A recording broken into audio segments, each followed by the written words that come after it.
Here's a truth most people don't want to admit. The methods that help someone make their first million aren't the same ones that keep a business successful for generations. Most entrepreneurs are taught to chase growth, visibility, and fast returns. Build a brand, get noticed, scale quickly. That's the new money playbook. And it works sometimes for building wealth in a single lifetime, but old money businesses have been playing an entirely different game for centuries. They invest in assets that rarely make headlines, don't promise overnight returns, and often look downright boring to outsiders. Yet, they're precisely what allows certain families to maintain influence and security long after the success stories have faded. So, if you've ever wondered why some businesses seem untouchable while others come and go with each market cycle, the answer lies in understanding what old money prioritizes. These investments are about building structures that protect wealth, generate influence, and create advantages that compound over decades, not maximizing profit in the next quarter. So, stick with us until the end, and perhaps you'll be able to make these distinctions in your own business to generate true wealth. Let's get started. Number 1. Old money invests in privacy over exposure. Old money families operate in the shadows by design.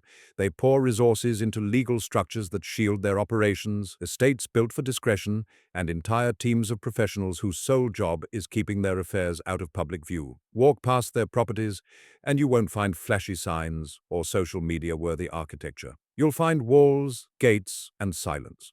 I'm not saying that they all have something nefarious to hide. It's simply about understanding a fundamental truth. Attention creates vulnerability. When your wealth becomes public knowledge, you hand leverage to everyone around you. Lawsuits find you more easily. Regulators scrutinize your moves. Social movements make you a symbol. Every decision gets filtered through public opinion, and your freedom to act shrinks with each headline. Old money learned centuries ago that the moment people know what you have, they start figuring out how to take it or use it against you. But new money operates under completely different assumptions. They're chasing visibility because they believe exposure equals opportunity. They want to get on social media or build a personal brand. They like to share their wins and show their lavish lifestyles. Their thinking goes that if people don't know who you are, they can't buy from you, invest in you, or open doors for you. And honestly, they're not wrong in the short term. Visibility does create opportunities. It attracts customers, investors, and partnerships that can accelerate growth dramatically. The problem is that new money mistakes a growth tactic for a permanent strategy. They optimize for attention without realizing that every bit of exposure they gain today becomes a liability tomorrow. The more visible you are, the more surface area you give to threats you can't even see coming yet. Remember, invisibility isn't a weakness or a missed opportunity. It's actually the entire point. Because when you control information about yourself, you control how others can interact with you, and that control compounds into power that lasts generations. Number 2, old money invests in influence over profit. Old money often makes purchases that would horrify any MBA-trained analyst. Look at their balance sheets, and you'll see assets that drain resources year after year. But here's what makes these families brilliant. They're buying leverage over how society thinks. When you own a newspaper, you don't just control a struggling media company. You shape what information reaches the public and how it's framed. When you fund a museum, you influence what culture gets preserved and celebrated. These investments buy something far more valuable than simple earnings. They buy reputation, credibility, and a seat at tables where real power gets negotiated. And that positioning creates protective layers around your wealth that no insurance policy or legal team can match. But new money looks at these same opportunities and sees waste. They're laser-focused on return on investment because that's how they got the new money in the first place. Every dollar needs to generate measurable returns. Every asset needs to produce income. If something doesn't contribute directly to the bottom line, it's considered inefficient capital allocation. And from a purely financial standpoint, they're absolutely right. Buying a money-losing newspaper when you could invest in cash-flowing real estate or index funds makes no sense on the surface. Yet, what new money fails to understand is that profit builds wealth, but influence protects it. When market conditions shift, when regulations change, when social movements create pressure, the families with deep cultural and political connections navigate those changes because they're reading from a script they helped write. They have relationships with the people making decisions. We see modern versions of this constantly. Tech billionaires buy major newspapers. Wealthy families endow university programs. Business leaders fund policy organizations. Keep in mind that new money chases the profit, but old money shapes the game itself. Number 3, Old money invests in land, and lots of it, not real estate. Old money families have been quietly accumulating something most investors completely overlook: productive land in places nobody's talking about. Not luxury developments in Miami or Manhattan penthouses, but thousands of acres of farmland in rural counties. These holdings don't generate headlines or impress anyone at networking events, but they represent something far more powerful than prime real estate ever could. What makes productive land different is that it creates things civilization cannot function without. Farmland produces food, timberland generates lumber for construction, mineral rights provide raw materials for manufacturing, water rights control access to what every city, farm, and factory depends on. The point I'm trying to make is that these are positions at the foundation of how society operates. And the genius of this strategy is that demand for these resources doesn't disappear when economies crash. During recessions, luxury condos sit empty and commercial buildings go dark, but people still need to eat. Industries still need materials. The value might fluctuate, but the fundamental need persists across every economic cycle. Meanwhile, new money piles into trendy real estate markets because that's where the action feels like it's happening. And in many cases, this approach absolutely works for building wealth fast. You can make serious money flipping properties or catching a real estate boom in the right city, but here's what gets missed. When you own prime real estate, you're betting on continued demand in that specific location. When you own productive land, though, you're positioning yourself at the source of what everyone needs, regardless of where they live. Real estate investors avoid productive land because it grows in value slowly, requires actual management expertise, sits far from major cities, and delivers modest annual returns. There's nothing flashy about owning timber forests or farmland, but that's exactly why it works for building wealth that lasts centuries. Number 4, old money invests in real power positions, not just networking. An important thing to understand is that old money families don't just write checks to charitable causes out of the goodness of their hearts. It's also pure strategy. To outsiders, this looks like civic duty or generous philanthropy. But these positions place them in rooms where real decisions get made before the public ever hears about them. When you sit on a university board, you influence which programs get funded, which professors get tenure, and which research receives support. When you're on a hospital foundation board, you shape healthcare priorities and build relationships with medical leaders and policymakers. These are positions of genuine influence where you shape institutions that will outlast you, and the relationships built in these spaces create trust and connection that goes far deeper than any business transaction. But new money approaches influence completely differently. They think networking events are where power lives. They go to conferences, startup summits, and private clubs, optimizing for the number of connections they can make and trying to get in front of as many people as possible. And again, this isn't wrong for building a business quickly, but the relationships are short-term and transactional. The dangerous mistake new money makes is thinking that visibility means power. They're working the room at flashy events while old money is sitting in boardrooms, making decisions about which neighborhoods get developed, which policies get institutional support, and which leaders get their backing. Here's the thing. By the time new money figures out where the real conversations are happening, old money has already been sitting at those tables for decades. Number 5, old money invests in boring industries, not excitement. Old money families often build empires in industries that make people yawn. These aren't the businesses that get featured in glossy magazines or celebrated at innovation conferences. There's nothing sexy about waste management or running a regional utility company, but that's precisely what makes them valuable to families thinking in generations rather than years. What makes these industries powerful is their complete immunity to disruption. Technology changes, consumer preferences shift, entire sectors rise and fall with cultural trends. But trash still needs collecting. Power still needs delivering. Food still needs moving from farms to tables. Medical facilities still need supplies every single day. These industries represent the infrastructure of civilization itself. They're not dependent on innovation or market timing or catching the next big wave. They simply provide services that cannot be eliminated, which means the cash flows keep coming regardless of what's happening in the broader economy. Meanwhile, new money gravitates toward whatever feels exciting at the moment. Tech startups, fashion brands, media companies, crypto projects. The industries that dominate headlines and promise explosive growth. And look, some of these bets pay off spectacularly. You can absolutely build serious wealth by catching the right trend at the right time. and there's genuine innovation happening that can create fortunes. But here's the fundamental problem. New money industries are exciting precisely because they're uncertain. They rise fast and fall just as quickly. The fashion brand that's hot today is forgotten tomorrow. Meanwhile, old money invests in boring industries because boring means predictable, and predictable cash flow, compounded over decades, builds the kind of wealth that weathers every storm. Number 6. Old money invests in trusts funds, not liquid assets.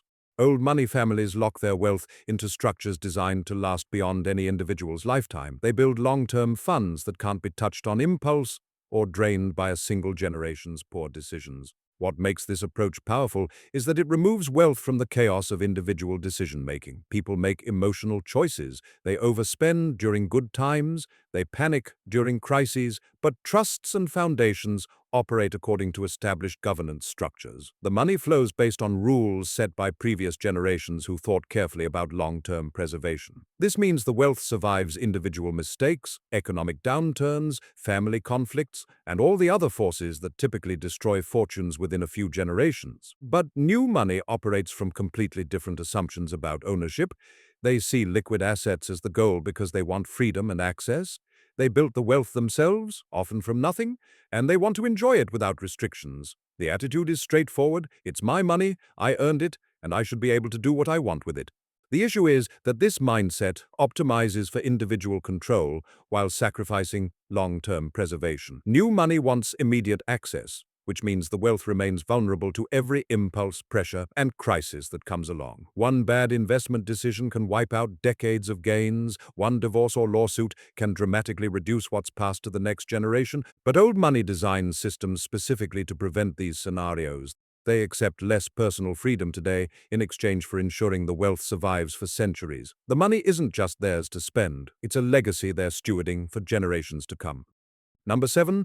Old money invests in intellectual property, not brands. Old money families understand that real power in business doesn't come from the logo on the building. It comes from owning the legal rights to ideas themselves. So instead of pouring everything into building flashy brands that depend on constant marketing and attention, they quietly acquire patents, licensing rights, and royalty agreements. These are invisible assets. You don't see them on billboards or storefronts. But every time a product gets manufactured, a film gets streamed, a song gets played, or a technology gets used, money flows back to the owner of the rights, often for decades. That's the beauty of intellectual property. You do the work once, or simply buy the rights from someone who did, and the income repeats again and again, regardless of who manufactures the final product. Entire fortunes have been built by simply owning the legal permission required for others to make it. New money rarely thinks this way. They chase brands because brands are visible. You can post them online, you can wear them, you can showcase them. A powerful brand feels like success because everyone can see it, but brands require constant maintenance. If it loses relevance, which it often does, the brand fades. If you stop spending on marketing, the attention disappears. The key takeaway is that intellectual property doesn't need attention to survive. It just keeps earning in the background, quietly, predictably, relentlessly, and that's exactly the way old money likes it. Number 8. Old money invests in market infrastructure. New money trades in it. When new money entrepreneurs enter the financial world, they typically measure success by how well they can play the game. The goal is to become a skilled trader or savvy investor who can consistently beat the market. They're looking for the next stock that's about to explode, the emerging sector that's going to boom, or the undervalued asset they can flip for profit. But old money watches these activities from an entirely different vantage point. They're not interested in becoming better players within the market. They're focused on acquiring pieces of the infrastructure that allows the market to function at all. What makes infrastructure ownership powerful is its complete detachment from market outcomes. When you own part of an exchange, you don't care whether stocks go up or down. No matter which end result, every transaction that flows through the network generates a fee. It extracts value from volume, and volume persists regardless of whether individual participants are making or losing money. New money operates under the belief that mastery comes from outsmarting other traders. They spend years developing strategies, learning technical analysis, and trying to identify patterns that give them an edge. And although some of them make successful trades, build impressive track records, and accumulate wealth through superior timing and analysis, the fundamental vulnerability remains. Traders live or die by their decisions. One miscalculation, one unexpected event, one shift in market conditions they didn't anticipate, and years of gains can evaporate. Meanwhile, old money has positioned itself to profit from the trading activity itself. They don't need to predict which direction the market moves. They just need people to keep trading, which they always will. In other words, old money doesn't want to prove they're smarter than other gamblers at the casino. They want to own the building and collect from everyone who walks through the door. Number 9, old money invests in culture and training, not only skills. Old money families invest enormous resources into training the next generation in ways that have nothing to do with grades or technical abilities. They teach their children how to speak with clarity and authority, how to remain calm under pressure, and how to move comfortably in elite circles regardless of the setting. This isn't about memorizing facts or mastering specific job skills. It's about building presence, confidence, and an identity that commands respect before you even open your mouth. What makes this training so powerful is that it's largely invisible to outsiders. They're absorbed through years of being in specific environments, watching how power operates up close, and practicing behaviors until they become natural. The child who grows up attending formal dinners learns how to command attention without trying. The young adult who's been prepared for leadership their entire life carries themselves differently than someone who's had to figure it out alone. This cultural training creates confidence that opens doors before any credential or skill set even gets mentioned. Meanwhile, new money tends to focus almost entirely on measurable achievement. Children are encouraged to attend elite universities, pursue impressive credentials, and stack up professional training programs. But although technical competence only determines how well you perform once you're in important rooms, culture determines whether you even feel like you truly belong there. And so while new money produces highly capable professionals, many of them still feel like outsiders in certain spaces. They're skilled, but they don't yet carry themselves with the quiet confidence that old money begins cultivating from childhood. That experience can't be learned from a course or replicated through titles and achievements. Old money understands this deeply. How you are perceived matters just as much as what you know. So, what's the real difference between old money and new money? Well, new money asks, how do I make money fast? Old money asks, how do I make money forever? And the data backs this up. Studies on generational wealth consistently show that around 70% of first-generation wealth is gone by the second generation, and nearly 90% disappears by the third. In other words, most fortunes don't survive long enough to become old money at all. They burn bright, then vanish. But the families who do manage to hold on to wealth participate in intentional investing, not chasing the next big win. Adopting an old money mindset doesn't require being born into it. It simply means shifting your focus from consumption to preservation and from chasing returns to owning the systems that produce them. So let me ask you this. After watching this video, do you think your habits right now align more with new money excitement or old money endurance? Let me know your answer in the comments. And if you found value in understanding how real wealth is built and preserved, not just earned, stay with us. There's a lot more to uncover about the hidden rules, mindset shifts, and long-term strategies that distinguish old money wealth from everything else.